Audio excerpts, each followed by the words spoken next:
All right, let's talk about something a lot of women get stuck on. When do I ask the hard stuff? How do I bring it up without making it weird? And is there even a way to get clarity without scaring a guy off? Well, the answer is yes. But it's not just what you ask, it's the how, the when, and the why that trips women up.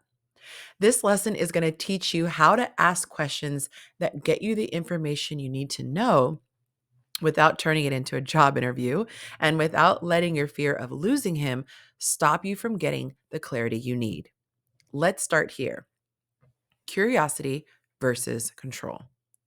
Your questions should come from a place of curiosity, not one of control where you're trying to manipulate him or cause him to do something. You're not here to pin him down or talk him into a relationship. You are here to observe. You are not here to persuade. You're simply paying attention to what he thinks about the relationship, how he moves, and how aligned the two of you are. For example, does he view dating as fun and casual or a path towards something serious? Does he value clarity and communication or does he avoid emotional topics? Does he light up when talking about love and partnership or does it make him shut down? You're on the lookout for all of the red and green flags that we have gone over in this module. You never want to sound like you're reading questions off of a test paper. So you need to ask questions in a way that feels playful and emotionally present and warm. What is your job during the discovery phase? To stay soft and feminine, yet aware and curious. When you ask something from a place of fear or urgency, it feels like pressure to a man. But when you are calm and secure, those questions will bring you closer instead of pushing him away.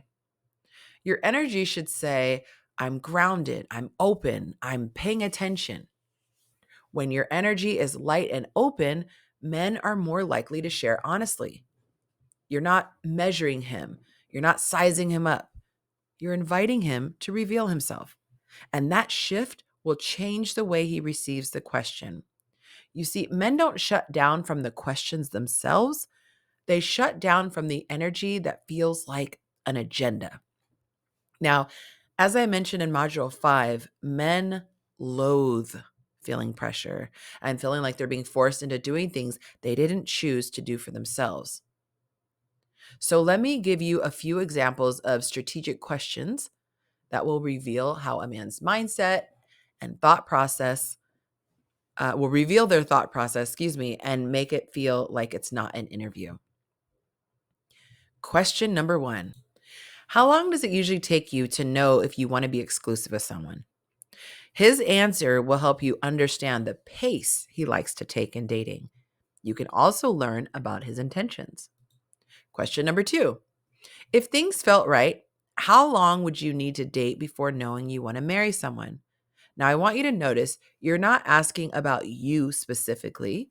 You're just checking in to see if marriage is something that he's even considered seriously.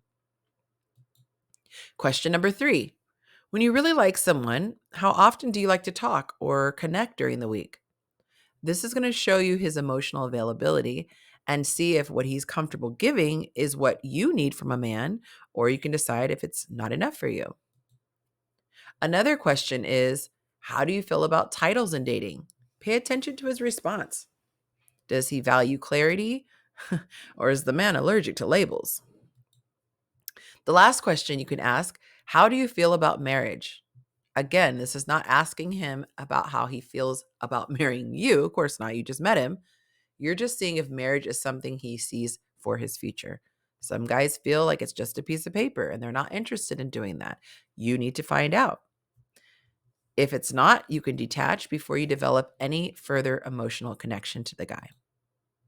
So, peep his energy, not just his words.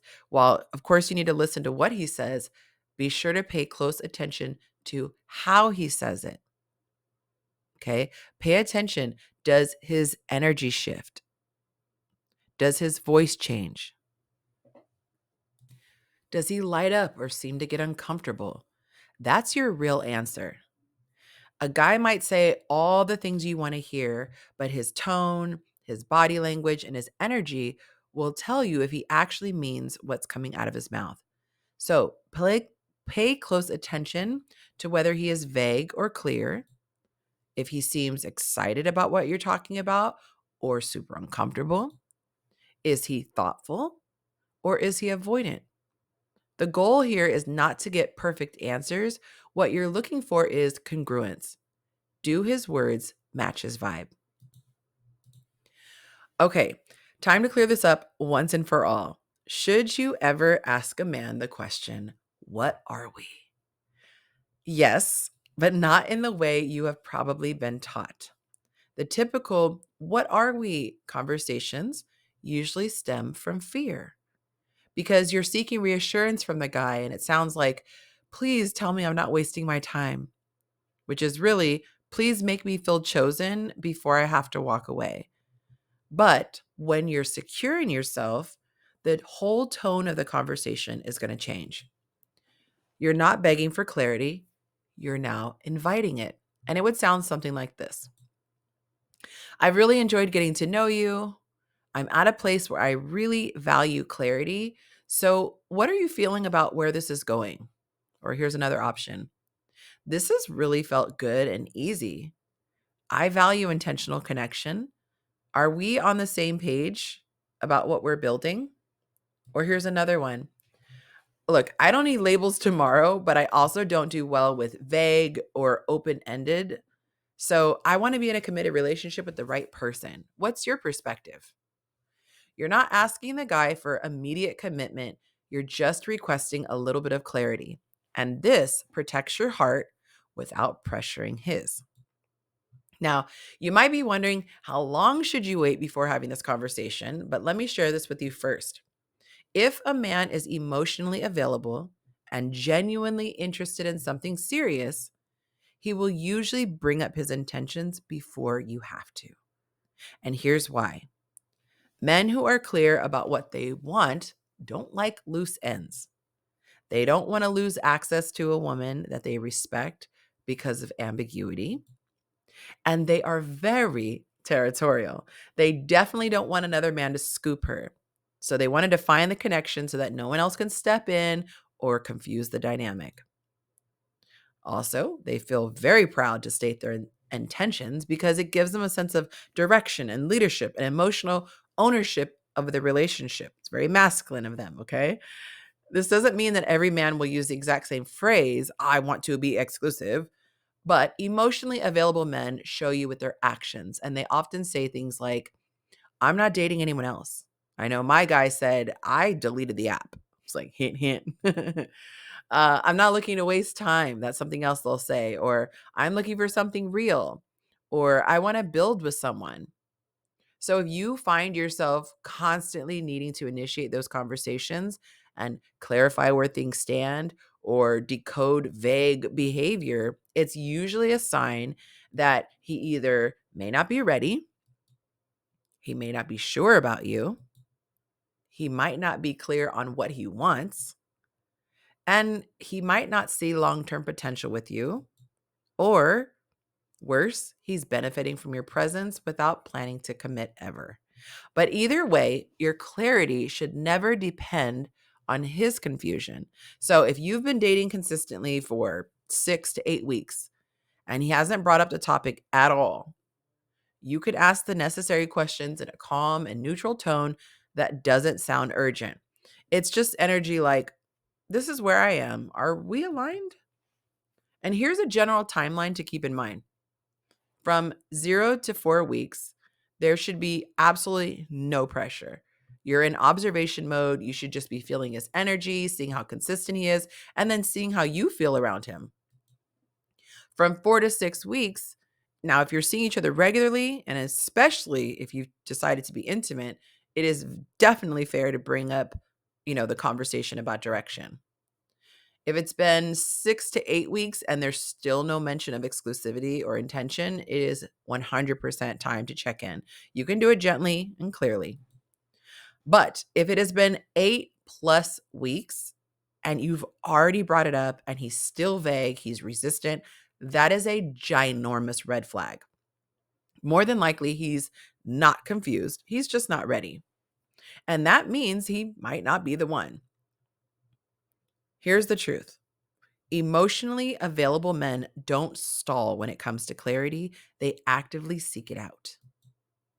So here's the bottom line. Run from men who avoid defining the relationship, men who want girlfriend benefits without commitment, men who say things like, let's just see where it goes for months on end, and men who are inconsistent but yet still want and often demand access from you. You have to start asking the questions, but don't worry, that doesn't make you needy. Begging for answers while ignoring your own standards, now that does. You don't need to force a man to choose you. You just need to stay grounded enough to see whether or not he can. So let your questions be invitations, not ultimatums. Let your tone say, I don't chase clarity, I live in it. So now you know what to ask, how to ask it, and when to ask it. But once you've asked, then what? How do you know if a man is really showing up? How do you spot emotional investment versus empty effort? Well, that's exactly what we're diving into next. In the next lesson, we'll break down what it looks like when he is serious, so you could stop wondering and start recognizing the real signs of investment. I'll see you there.